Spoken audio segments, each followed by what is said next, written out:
Welcome to today's webinar on navigating Chicago's plan for safely easing COVID-19 regulations. My name is Isaac Reichman. I'm the Director of Public Information at the City of Chicago Department of Business Affairs and Consumer Protection. Many of you, this is not your first webinar, but I will do a little bit of housekeeping before we get started. First, this webinar is being recorded, and you will be able to access this webinar hopefully very, very shortly on our YouTube page. That's at youtube.com. I'll type this into the chat, youtube.com/Chicago BACP. You'll also be able to get it at chicago.gov/business education. That's the site that you went to in order to access today's webinar. So if you have anything you miss or any colleagues that you want this information shared with, you can access it later either at our YouTube page or directly at our business education page. Additionally, a big portion of today and all of our webinars is about answering questions. So if you have any questions, please use the chat. I'm typing into the chat right now. Please send your questions via the chat. Don't use the Q&A. It's hard for me to see those. The chat is the best place for me to see those questions. I'll stop for questions a couple times throughout and definitely leave some time at the end for questions. Additionally, it may be the case that I do not have answers to every question during today's webinar, either because I need to look up the answer, I need to check with one of my colleagues, or perhaps because something requires me to check with the Department of Health on it. Then you can send those questions via email to bacpoutreach@cityofchicago.org. Again, that's bacpoutreach@cityofchicago.org. Another quick disclaimer before we get started. As I said, I represent the City of Chicago Department of Business Affairs and Consumer Protection, that's BACP. We enforce all regulations for businesses, including these COVID-19 regulations. I am not from the health department, so unfortunately, if you have some detailed questions about what the city's considering in the future, detailed questions about metrics and how they're determined, I can give a brief overview, but I'm not the expert on that. But if you send us an email to BACP Outreach, I can work to get you responses to those questions. So I apologize in advance. I may not be able to answer all of your questions related to the health side of this, but I am here more for the business regulatory side. So a little bit then before we get started. Today's agenda. We're here today mostly to talk about the plan that was announced, the framework that was announced yesterday by Dr. Arwady, framework for slowly continuing to cautiously reopen. So I'm going to talk a little bit about the metrics, and then I'm going to go into detail on that plan and what it looks like. Then I'm going to spend some time going into all the most up-to-date regulations. Then I'm going to go over some other business updates before opening it up for questions fully at the end. Now, I'm going to spend a good amount of time on this slide. The big thing that was announced yesterday, as I said, is this reopening risk matrix, this framework for continuing to cautiously and slowly ease regulations. So as Dr. Arwady, as our health commissioner, mentioned yesterday, there are 4 main metrics that the city is using to determine increasing the ability to increase capacity and move forward specifically in regards to indoor dining and events. And you can see here, each one of those metrics is split up into 5 different risk levels. That's very high risk, moderate risk, lower risk, and controlled transmission. I have this middle section here highlighted in green. That's our goal. Truly, our goal is to get all the way to the right and get to controlled transmission. But in the short term, our goal is to at least get to that moderate risk level in all 4 of these metrics. That's when we can start easing additional regulations, and I'll go into a little bit more of that on the next slide. So again, our goal is to get at least to the moderate risk level in all 4 of these metrics. The first metric is COVID cases diagnosed per day. This is the raw number of total new COVID cases every day. This is the only one that remains in the high risk category. The high risk category is 400 to 799. We're currently at 445. That's a huge improvement. All of these are huge improvements over what we were back in November, December, and early January. We were up over 1,000 new cases a day. And it's been going down regularly. Just last week, we were in the 600s. Now we're at 445. It's lower than it was yesterday, and we hope that tomorrow it's even lower. Our goal, though, is to get to moderate risk in this category, which would happen when we get under 400. The second metric is positivity rate. This is the one I'm sure everyone's been focusing most closely on. We're actually doing really, really good in positivity rate. We're actually in the lower risk category, currently at 4.6%. The next next metric is emergency department visits for COVID-19-like illnesses. We're in the moderate risk level for this right now. Again, way down from our peak of the second surge. We're at currently 69 new emergency department visits each day for COVID-19-like illnesses. So that's in that moderate risk category. Finally, we're looking at the total number of ICU beds and the percent of all of our ICU beds that are occupied by COVID patients. We're looking at total ICU beds occupied by COVID patients, and we're also looking at our capacity that we have of ICU beds available for potential new patients. Currently, we're at 148, which is solidly within the moderate risk category, and we have 27% capacity available at our ICU beds, which is over our goal of 20%. So these are the four metrics that the city is going to be continuing to follow closely to determine our ability to move slowly and cautiously towards reopening. Again, I'm not the health department, but I'll echo a lot of what my colleagues over in the health department are saying. This framework is intended to make sure that we don't reopen too quickly. Obviously, we know that businesses want to get up to higher capacity as quickly as possible, but we also need to make sure that we're doing so cautiously and carefully. And this is the framework that is guiding those decisions as we move forward. Want to make sure everybody knows where exactly to track all of these. If you go to chai.gov/COVID-, that's the city's main COVID data dashboard. Chai.gov/COVID-, you can find the first two metrics readily available, updated every day there. For total cases, test positivity, there's other data metrics there as well. The other two data points, along with all other reopening related material, if you go to that same COVID dashboard, you click on latest data drop down, you can click on the reopening metrics right there. Those aren't updated as regularly, but the cases and test positivity is updated every single day at that COVID dashboard. So I'm doing it every day. I recommend you all check out that website every day to track our progress as we continue to move towards reopening. So what exactly does this matrix mean for businesses, specifically as it relates to indoor dining? I'm going to provide a quick overview here of where we're at right now and potential increases to indoor dining capacity that might be coming in the future. Based on our progress we have already made, as of today, indoor dining, indoor service at bars, restaurants, and events can increase to the lesser of 25% or 50 people. Yesterday it was 25% or 25 people. Now it's going to be increased to 25% or 50 people. All other regulations remain in place. So everything that was in place yesterday is still in place today. The only change is you can increase to up to 50 people, provided that you're still under 25%. Now, we know that for many small bars, restaurants, and event venues, this change actually doesn't mean anything because 25% is still is less than 25 people, or you cannot even approach that 50 people capacity due to 25%. What was also released yesterday, though, is a plan for when we can move up to 40% and eventually up to 50%.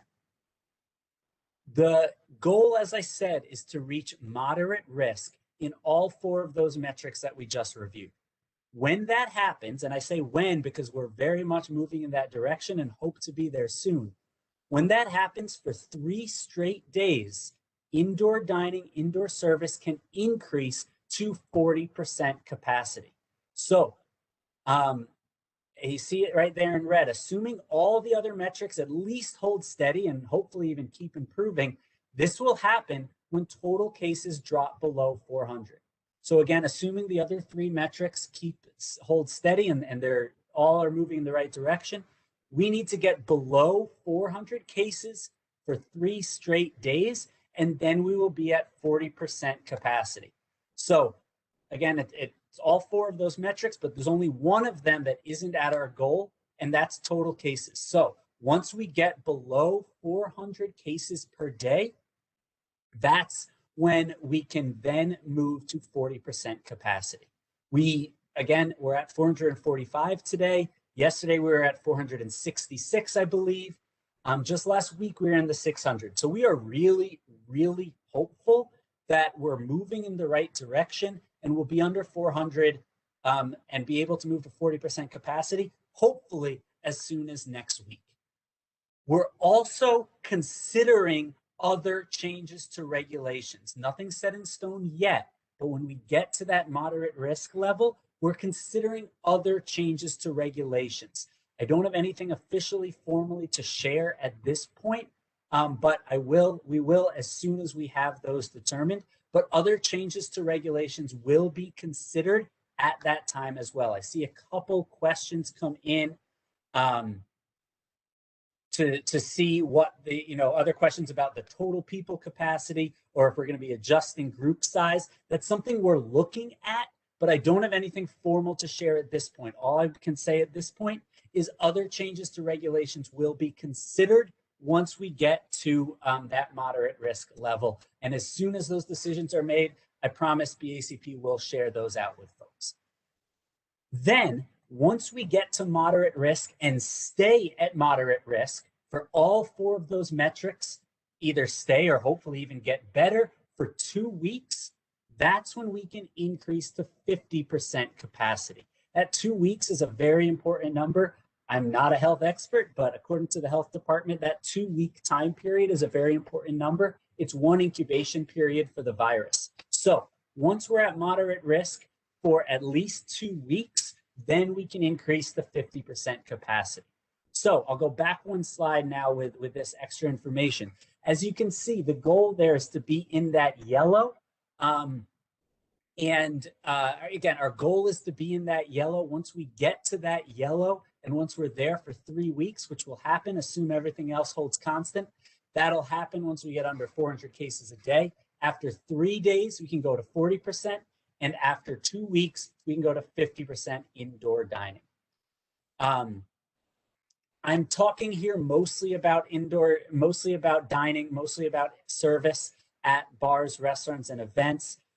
We are, though, as I said, once we get to that moderate risk level, other changes to regulations are being considered across other businesses as well. Again, I don't have any specifics to share at this point, but other changes to regulations across all different businesses will be considered at that time as well. Again, nothing specific to share yet. More information will be coming there soon. Great, so again, the big number that everyone should be looking at right now is that total cases across the city. Our goal is to get under 400. So what I'm going to do now is provide a brief overview of all different industries, and then I'm going to go into a little bit more detail on bars, restaurants, and events, because that's the one that's kind of the most changing, the most up for change at this point. First, bars and restaurants. This is your current capacity under phase 4 right now. I'm not talking about what's happening once we get under 400 people. This is right now. What are the current regulations? So indoor service at bars and restaurants at 25% capacity, no more than 50 people. This is per room or floor. So if you have different rooms, that are entirely different spaces without kind of permeation between them, then you can have 25% capacity, no more than 50 people per each. It's not enough to just have a different space within the same room, though. unless they're fully kind of divided and fully separate rooms. Outdoor service is still permitted under the same rules that have been in place really throughout. No tables exceeding 6 people. Bar seating is allowed, must follow the same rules as table seating. Alcohol service is still ending at 11 p.m. and must close for on-site service at midnight. That is still the rule. Indoor and outdoor events are capped now at 25% capacity, no more than 50 people. Indoor and outdoor events, however, if there is food or drink, you must follow the food service regulations, which I'll get to in just a minute. Talking about commercial and residential buildings, in general, common spaces, no more than 40% capacity or 50 people. And events, just like events in restaurants, just like events in event venues, limited to no more than 25% or 50 people. Indoor recreation, no more than 40% or 50 people. Museums are limited to 25% capacity. Most other businesses, as you can see, are limited to 40% for personal services. Non-essential retail stores, grocery stores, and pharmacies can still be at 50%. Performance venues and movie theaters at 40% with no more than 50 per space. Health and fitness classes still limited to 40% indoor capacity, with indoor group classes limited to no more than 15 people. Childcare is no more than 17 per group, and out-of-school programs no more than 15 per group. Now I'm going to take a couple minutes, as I promised, to go through some more specific details on the current regulations for bars and restaurants. Indoor service, again, is permitted, lesser of 50 people or 25% capacity per room or floor. Again, you cannot have two groups on the same floor, even if they're separate, unless they're really entirely in separate rooms that are fully divided and that doesn't have kind of mingling or permeation between them. No more than 6 people per table. Food must be available at all times. Let me talk about this. That's still a rule for bars, taverns, breweries. Food must be available at all times. However, this does not have to be a heavy lift for businesses. If you're a bar that doesn't have a food license, this can be as simple as having menus available from a pizza place down the street, or even easier, saying third-party deliveries can deliver here. Here's the address, place an order, feel free to bring it in.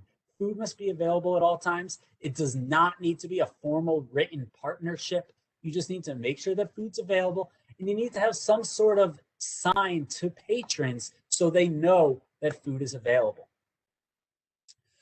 Bar seating is allowed with 6 feet of social distancing between parties.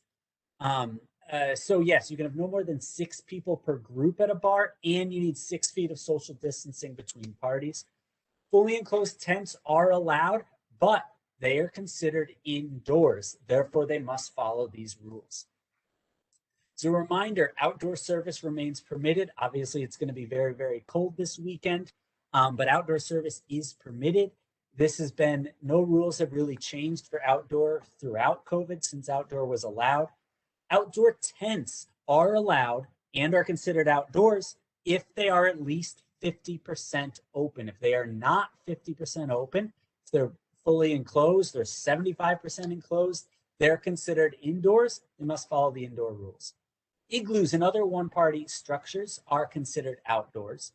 Additionally, indoor spaces where that are within 8 feet of a wall that is at least 50% open is also considered outdoors and can follow the outdoor rules. And therefore, they do not count towards your indoor capacity limits.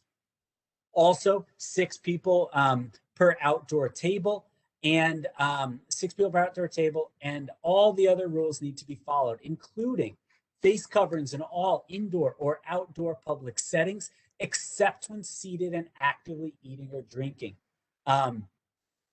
So face coverings, again, must be worn at all times, except when actively eating or drinking. That means when the waiter, waitress, server comes over, you need to put your face mask back on. Tables must be 6 feet apart, and patrons must be seated while eating or drinking. This is really important.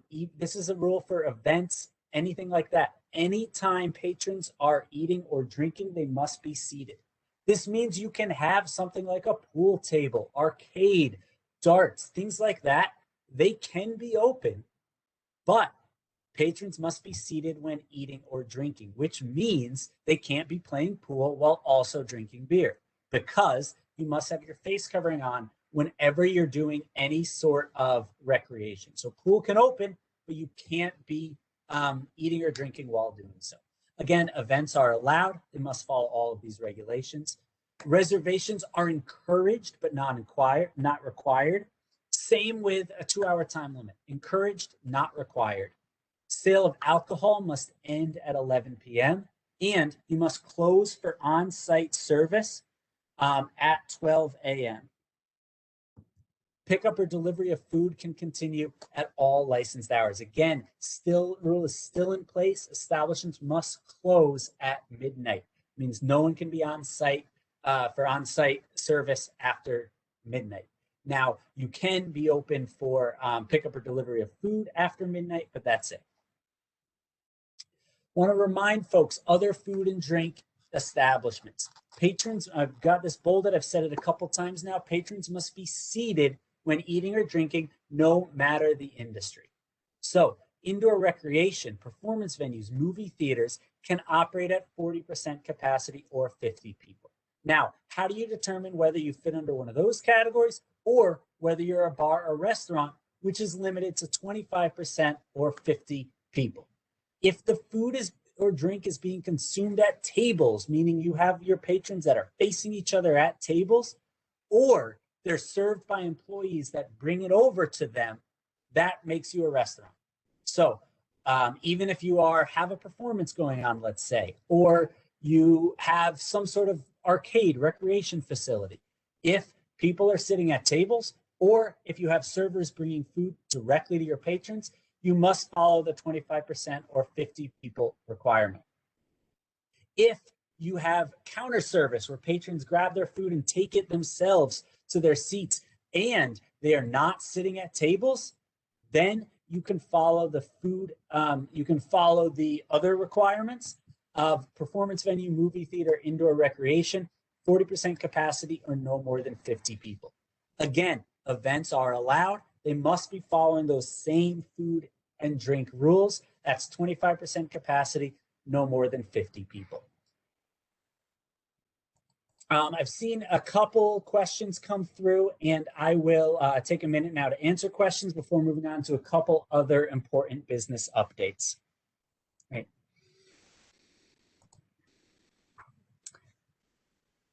I got a question here. Yes, to confirm, I had a question. Does a hard wall between event spaces on the same floor would be okay, but an air wall would not? That is correct. If you have an event space and you can put up some sort of hard wall that makes them entirely different rooms, then you can have no more than 25% or 50 people in each one. An air wall, something with, just kind of some sort of permeable divider would not suffice. Had a question, and I believe I've answered this, but meetings and events, do they follow the indoor dining guidelines? Yes. Meetings or events, no more than 25% capacity or 50 people, must be following, again, the indoor dining guidelines. Again, got specific questions about a location that has outdoor, some sort of outdoor seating, whether that is tables within 8 feet of an open wall or inside a tent. Again, that does not count towards your indoor capacity. So if you have tables that are within 8 feet of walls and that wall is at least 50% open, that counts as outdoors and it does not count towards your indoor capacity. So you could have 25%, no more than 50 people in your rest of your space because those tables count as outdoors. Again, the wall needs to actually be open. It's not enough to have them close to the wall if the wall isn't open. Otherwise, it's not considered outdoors. Right, scrolling through some old questions. Have there been any consideration for service hospitality employees being further prioritized within the reopening? It's a great question. I'm not the health expert, so I can't speak about this in detail, but I know that bar, restaurant, service, hospitality employees are considered 1C within the vaccine rollout. And the expectation is that will begin around the end of March. We'll certainly share more information as we get closer to that. Additionally, I had a question about, are we considering measures like New York, where large events will be okay with negative results? I'll ask if you can please send that question via email. That's something that I'll have to check in with my colleagues over at the health department. That's not something that I'm privy to or have the answer to. Right. Before opening up for more questions, I want to take this opportunity to provide some business updates for all businesses. First, as a reminder, we have extended all business licenses that would have expired during the pandemic. So all licenses that would expire between March 15th of last year and June 15th of this year will be considered active until July 15th, 2021. So you do not need to worry about your license renewal until much later this year. Additionally, we're currently approaching what would typically be our sidewalk cafe renewal time, that we have extended the period of sidewalk cafes. So all current sidewalk cafes, which typically would expire at the end of February, will now remain active until May 1st. So you do not need to worry about renewing your sidewalk cafe until May 1st. Additionally, all of the reforms we put in place for sidewalk cafes will remain in effect for the 2021 cafe season. That means 75% reduction of sidewalk cafe fees. That means you're allowed to extend your sidewalk cafe in front of one of your neighbors, and it does not need to go through City Council. All of that will be in effect for 2021 as well. Finally, I want to encourage everybody, hopefully this is something you all are looking at, to apply for your second round of loans through the Paycheck Protection Program, or your first round if you did not apply and receive a loan back in 2021. This is not something BACP runs, so I'm not a huge expert on it, but we have done a number of different webinars with the Small Business Administration and with some other organizations and banks to help out. You can find our webinars as always at youtube.com/ChicagoBACP. Great. I'm now going to open it up for questions. I know I've answered a couple as they've come through. If anyone has any other questions, please do send them via the chat, or as always, send those questions to BACP Outreach, and we can work to get you answers as soon as possible. Right. Great question. Do we have to schedule a health inspection before we reopen? Now, I'm going to answer this from BACP's side. You do not need to be inspected by BACP investigators before reopening. However, you do need to make sure that you are up to date on everything with the health department. So if you are in need of, and I don't want to say anything incorrect because this is not my expertise, but you do need to make sure that you're still up to date on all of your requirements with the health department in order to operate. One thing I do want to plug, we are offering through BACP the Active Compliance Program, where we're proactively visiting businesses to consult them and walk them through all of these regulations. Let us know if that's something you're interested in. They're kind of non-disciplinary consultations. We're branching out and going to restaurants. So it's not a requirement, but it might be something that folks are interested in. Right. Again, if you're interested in any of our webinars specifically on the Paycheck Protection Program, you can find those all at youtube.com/ChicagoBACP. I had a question regarding specs for bar seating. So a couple things here. Your patrons are allowed to sit at bars provided there is 6 feet of social distancing between guests. In lieu of social distancing, in lieu of that 6 feet, you can put up impermeable barriers between patrons. Now, there isn't a formal specification on how big, how wide, how thick those impermeable barriers are. The important thing, though, is that they're really cover the full distance of how someone would be sitting and with someone next to them. So there isn't formal specs. Feel free to send us via email and we could tell you if something looks reasonable or not. The important thing is that there's truly an impermeable barrier between people that are sitting at the bar, or you don't need an impermeable barrier as long as you have 6 feet of social distancing between guests.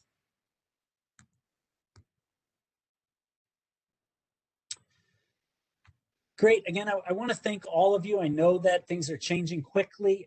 Again, we're really very much moving in the right direction and are very thrilled about that. We have a clear path towards 40% and then 50% capacity, hopefully really soon within the next few weeks. But we know that we all need to, we're doing way better, but we all need to kind of make sure that we're following these rules and we're committing to what we know works. So thank you all. We found a really high level of compliance throughout COVID, and thank you all for that. Great question. Does an impermeable barrier also hold for tables? Can you have tables that are closer than 6 feet if barriers are in place? Yes, if you can have tables that are within 6 feet of each other if you have an impermeable barrier in place. But again, this needs to be something truly that makes sure that droplets are not permeating and going between people. It can't just be a small little, it can't just be something small that is easily moved about. Does 6 people at a table apply to meetings and events, even if the party is not one group? Yes, no more than 6 people at a table. That's a rule. Anytime food or drink is involved, no more than 6 people per table. Great, I'm gonna stay on for a couple minutes. Again, if anyone has any other questions, please feel free to email those, bacpoutreach@cityofchicago.org. Thank you.